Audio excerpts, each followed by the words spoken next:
Ada sejarah apa di balik 24 Juli? Apakah Anda paham arti di balik tanggal 24 Juli itu? Bukan sebuah kebetulan Presiden Erdogan menetapkan tanggal 24 Juli 2020 sebagai hari pertama sholat setelah memfutuhkan Hagia Sophia kedua kalinya. Futuh pertama pada masa Sultan Muhammad Al-Fatih dan futuh kedua pada masa Presiden Recep Tayyip Erdogan. Tanggal 24 Juli adalah hari ditandatanganinya perjanjian Lausanne kedua antara Turki dan negara-negara sekutu.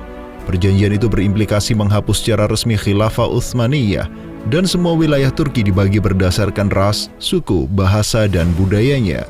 Irak, Syam, Syria, Yordan, Palestina dan Lebanon, Mesir, Libya, Sudan, Jazirah Arabia dan lain-lain yang tadinya di bawah kekuasaan Imperium Ottoman dilepaskan menjadi negara-negara merdeka berdasarkan kebangsaan dan atau sekularisme. Mereka kemudian disebut dengan istilah Timur Tengah. Turki pun wilayahnya juga dibatasi berdasarkan perjanjian zalim tersebut. Perbatasan antara Turki dengan Bulgaria dan Yunani ditetapkan dengan merugikan Turki. Tanggal 24 Juli adalah hari malapetaka besar bagi umat Islam, karena sejak itu umat Islam menjadi objek, terjadi konflik antar mereka tanpa ada kesudahan.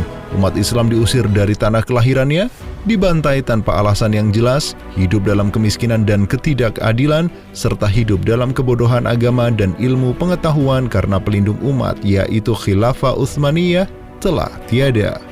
3 tahun lagi perjanjian Lausanne kedua akan berakhir. Perjanjian yang mengikat dan membelenggu Turki itu akan berakhir di tahun 2023.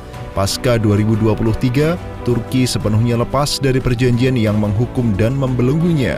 Erdogan telah mengingatkan Eropa dan seluruh dunia bahwa datangnya tahun 2023 akan melahirkan negara Turki yang baru sama sekali. Hari Jumat tanggal 24 Juli 2020 lalu, sholat Jumat diikuti tak kurang dari 300.000 kaum muslimin.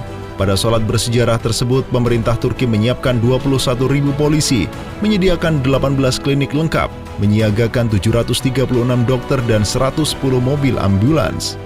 Yang paling mencolok dalam upacara sholat Jumat tersebut adalah dimulai dengan tilawah Al-Quran yang dilakukan oleh Presiden Erdogan.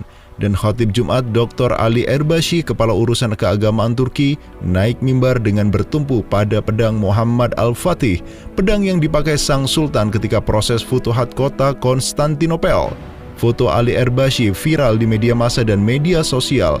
Apa makna foto itu? Ali Erbashi menjelaskan sebelum itu bahwa dikembalikannya Hagia Sophia sebagai masjid merupakan secerca harapan bagi masjid-masjid di dunia yang berduka dan dizalimi. Secara fakta, Masjid Al-Aqsa dijajah Zionis Israel, Masjid Cordova dijajah Katolik Spanyol, dan Masjid Babri dihancurkan musyrikin Hindu India.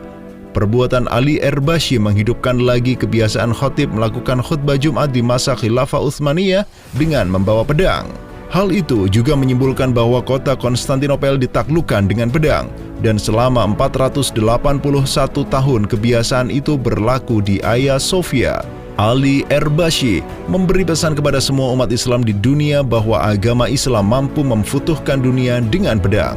Wahai para pemuda Islam, masa depan dunia adalah milik Islam. Ayo kembali kepada Islam, tinggalkan sekularisme. Sekularisme adalah sampah dan racun yang membuat kita terbelakang, tertindas dan menjadi objek setan-setan dunia.